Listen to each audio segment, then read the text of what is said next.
Hey y'all, it's Chris with Rockin Farm, and it is a beautiful Monday afternoon here in Central Texas.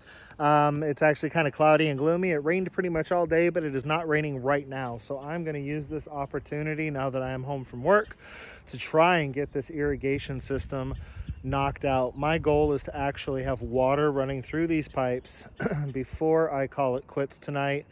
I still have chores that I need to do inside the house. I still have some other farm chores that I need to do outside the house, and tonight is the premiere of our 10 new questions for homesteaders with 4 kids and a farm, Rachel and Aaron over there.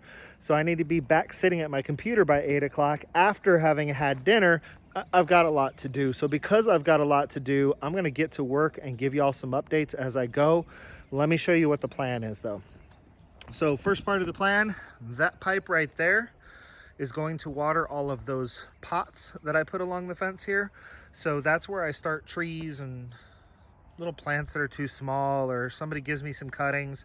So I need to run a pipe along that fence. I need to hook up the hose bib attachment to that pipe and hopefully hook a hose to it. I think I have some hoses laying around here. I need to walk with me, people. Walk with me. I need to put a ball valve on that pipe and cut it off to the length that I want it at. That is going to be the drain for my system come winter time. I need to put the hose attachment on that pipe over there and hopefully hook a hose up to it. And then I need to finish laying the pipe in this trench, which goes over to my water source, and put a one-way valve on it for backflow prevention and hook it up to water. So if I can get all of that done, we will have water to the system by evening's end. Pray for me. I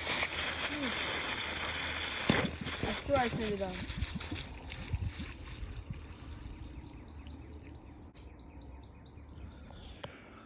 Alrighty there.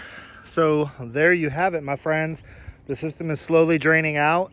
This is one of those fast acting glues, but I still want to give it a lot of time to cure. So it was leave the part undisturbed for 10 minutes, fully cured within an hour, fully cured within 24 hours. So we got everything hooked up. We got everything attached. We got everything where I wanted it. I put some, well, first I turned on the system and just let it shoot out of that pipe right there. And then we closed that pipe to let the system get some pressure. We looked around for leaks, didn't see any. So now we've depressurized the system and we're draining it. And all that's left now is to come out here and clear all the pipes because dirt and stuff gets in them.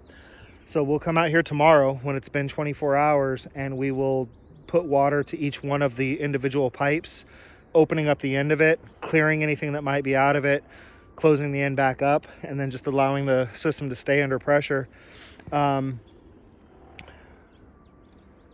confident in the system. Just to be on the safe side, I'm sure I'll probably just walk over and, turn off that valve each day and let the system kind of drain out a little bit. Not drain out like back through here, but just like open up one of the valves to one of the beds that needs the water for a couple more minutes and let that kind of trickle some of the pressure off the system. But I mean, it's Schedule 40 PVC. I mean, this stuff runs all underneath your house and it's under pressure 24 hours a day, 7 days a week. So it's not like it's a dangerous thing to leave it under pressure. So let me show you what we got. Obviously, you just saw the, I guess we'll call it a pressure relief valve, but then also the valve that drains the system. And I don't know if you can see it or not. Let me try and 2 times it for you. You can see that there's still water trickling out there because this is the low point of the system. So when winter comes around, we can turn off the water, open up that valve, let the system drain out so that the water doesn't freeze in the pipes. I could even go as far as, because of my temporary connection that I'm going to show you in a little while, I could even go as far as to run the air compressor over here and blow the water out of the system. So, I mean, I can definitely get the water out of the system to the point that I'm not going to have busted pipes and have to replace a bunch of stuff. I didn't hook up my hoses yet, but you can see I just have a PVC hose bib attachment here. You know, nothing fancy on this system.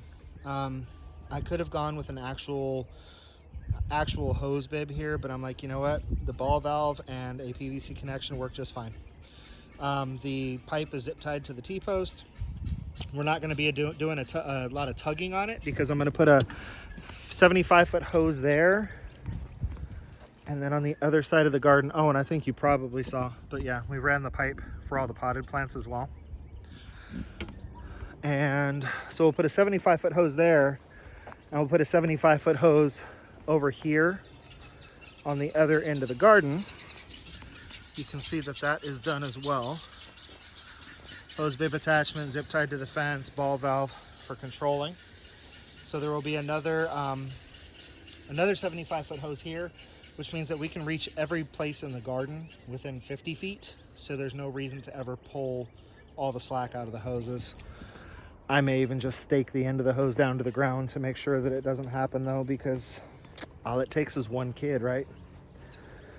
So let me see. Come over and show you my temporary connection, and also show you that I am concerned about things like your public drinking water supply. So that's a one-way valve on there. Water can go to the system. Water cannot come back from the system. So that is there for cross-contamination control, basically, backflow prevention. So that in the event that there was a big pressure drop in the city water system and it created a vacuum, it won't suck the water from my system back into the city water supply, which could potentially contain things like fertilizers, etc. And here's my temporary connection. Like I said, I'm hoping that at some point I'm going to get that well up and running. And if I do, then I'm going to hook the entire system into my well so that other than electricity, it's free water. But that's my little temporary system. Just, you know, a couple of short pieces of hose, you know, a brass, a brass 4-way splitter. And then that's actually the line that I run out to my trees. And I need to get a new, they make little backflow preventers that screw onto the actual end of the hose bib itself. And basically it's the same thing. When you turn off the system, you'll see water starting to leak out of that one-way valve. It only allows water to come out. They're about, well, it's hard to tell, but you can see how big my fingers are. They're about yay big, and they just screw onto the end of those. So that's what I screw onto those, and then I screw my trees onto those. That way there's backflow prevention from the trees as well. So other than burying this pipe and clearing all of the hoses of any dirt that might be in them, and then actually starting to run the 1/4-inch lines for the plants themselves, the system is done. And y'all, I can't even begin to express to y'all how unbelievably happy and relieved that makes me, because the few plants that I have out here now, I can go ahead and run drip emitters or soaker hose to, and then next Saturday, or you know, whenever it's not rainy and I decide to water, I can just come out and turn a valve.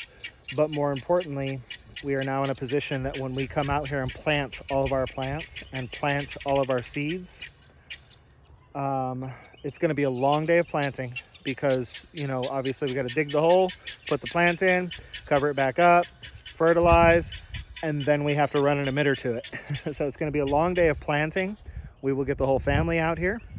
We probably will not give them an option. And we'll come out and we'll plant the entire garden and run water to the entire garden. And from that point on, it will be come out, turn on a valve, set a timer, go do what you got to do, cook dinner, get breakfast ready for the next day, run a load of laundry, go work on a project in the barn, whatever it is I have to do. Timer goes off, come back, turn off that 2-3 valves and turn on 2 or 3 more and set a timer again.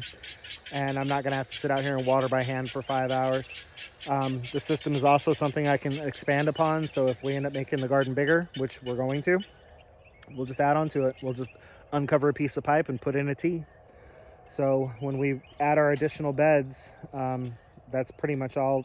As of right now, with the beds we're going to add, I'm going to have to dig about 20 feet of trench next year and buy 5 pieces of pipe. And then we can add in the beds that we're planning on adding in over the course of the next year. So I think you've heard me babble on long enough. But y'all, I can't even begin to express to you how much of a relief in my stress level this is to have this system knocked out.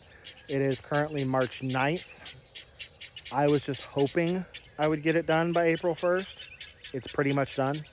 So now I can move over to trying to figure out what I'm going to do for a grow out pen for my chicks. And I have plenty of time to work on that. So definitely in a good spot. I knew I would get it done. I was just stressed out about having to get it done. And now we'll move on to the next project, because that's what we do on homesteads, right? Move on to the next project. So until I see y'all again, this has been Chris with Rockin' Farm, and I want every single one of you to be happy and live healthy.